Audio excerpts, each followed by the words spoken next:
మోకాల నొప్పులకు ఎటువంటి సర్జరీ లేకుండా ఎపియాన్ పెయిన్ క్లినిక్ అందిస్తున్న అత్యాధునిక చికిత్స. ఇంకా చాలా సరే ఒకటి వెళ్తున్నాను సార్ ఒకటి చాలా కామన్ గా మనం ఇంట్లో వాడే వెజిటబుల్ ఆయిల్ ఒకటి, నేను బ్రాండ్స్ చూపించట్లేదు ఎందుకంటే ఏ బ్రాండ్ ని కించపరిచే ఉద్దేశం కాదు మంది. బట్ ఈ వెజిటబుల్ ఆయిల్ ఏదైతే ఉందో ఇది 1 కిలో ప్యాకెట్ మనకి నార్మ్స్ ప్రకారం ఇది ఒక మనిషికి నెల పొడవునా రావాలి. బట్ మనం తినే వేపుళ్ళకి వాటికి బహుశా 4 రోజులు వస్తాయి గొప్ప. పర్టికులర్లీ ఇది చాలా మంచి టాపిక్. ఇది వెజిటబుల్ ఆయిల్ గురించి మనం చేసేది దానిలో I think so many people మనకి ఐడియా వస్తుంది ఇప్పుడు.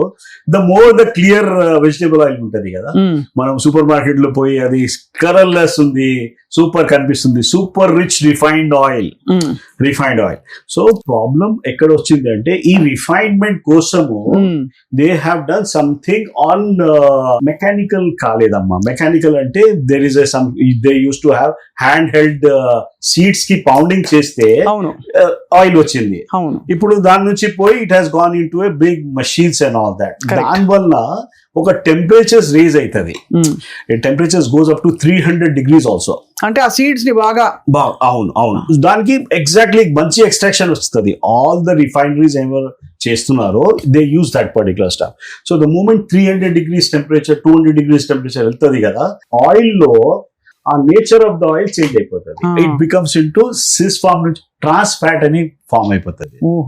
ట్రాన్స్ fat is the most problem. Another thing is ఈ ఒక నిక్కల్ ఒక హైడ్రోజనేటెడ్ ఫ్యాట్స్ అని ఉంటదమ్మా. అవును, దాని నుంచి కూడా కొద్దిగా ఎక్కువ ప్రాబ్లం వస్తుంది. So there is it is a good thing that there is a process, but some things are having a issue. So I think vegetable oils మనము it is not the question of quantity at all.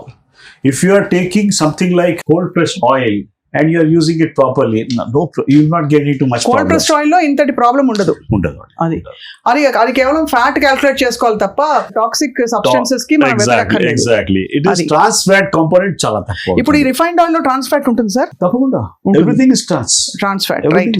So ఇది ఒకటి. So దీని వాడకాన్ని తగ్గించాలంటారా, పూర్తిగా eliminate చేయడం బెటరా? Oils లో మనము కొద్దిగా రొటేషన్ ఆఫ్ ఆయిల్స్ చేస్తే మంచిగా ఉంటది. హెల్త్ వైజ్ కూడా మనం ఒకే దాని మీద we cannot be on this. అది కూడా మీరు అనేది బేసికలీ రిఫైన్డ్ అయితే అసలు కోల్డ్ ప్రెస్డ్ వాడమంటారు. Always groundnut. And one more thing అమ్మా, ఆయిల్ మనం తీసుకొని ఇంటి దగ్గర వస్తాం కదా, you have purchase this oil, where are you keeping that oil? ఎక్కడ ఇంట్లో స్టోర్ రూమ్ లో పెడతాం, లేదంటే it has to be kept in a fridge. Oil fridge లో పెట్టాలి. That doesn't get denatured. ఆ హై టెంపరేచర్ కి మళ్ళీ డీనేచర్ అవుతుంది. Oils particularly we started working with some oils, omega-3, omega-6. I don't want to confuse people, but దానిలో కూడా everything has to be properly kept under the 2 degrees to 8 degrees. And while using, you use it and తర్వాత stove పక్కన పెట్టుకుంటారు కదా sir, గిన్నె ఒక చిన్న can పెట్టుకుని దానిలోంచి పోసుకుంటారు. ఒక్కోసారి ఇంకా ఘోరం ఏంటంటే బజ్జీలు అప్పడాలు వేయించిన తర్వాత ఆ నూనె మళ్ళీ ఆ హీట్ రీహీట్ చేస్తారు కదా, రీహీటింగ్ చేస్తే అది కూడా బ్యాడ్, చాలా బ్యాడ్. మిర్చి బజ్జీలు తీసుకోవాలంటే ఫస్ట్ లాట్ లో తీసుకోవాలి, లాస్ట్ లాట్ లో తీసుకుంటే you are going for a problem. And ఇది over period of even 6 months to 1 year వాడినా కూడా మనకి ఆ హాని తెలుస్తుందా బాడీలో? మనకి స్లోగా తెలుస్తుంది అమ్మా. By the time it takes years for you to develop, then you realize your bad cholesterol is high, your things are high, you get some blocks and all that. Why do you wait అప్పుడు దాకా? కాబట్టి జాగ్రత్త, ముందు నుంచి జాగ్రత్త. Simple precaution is always better.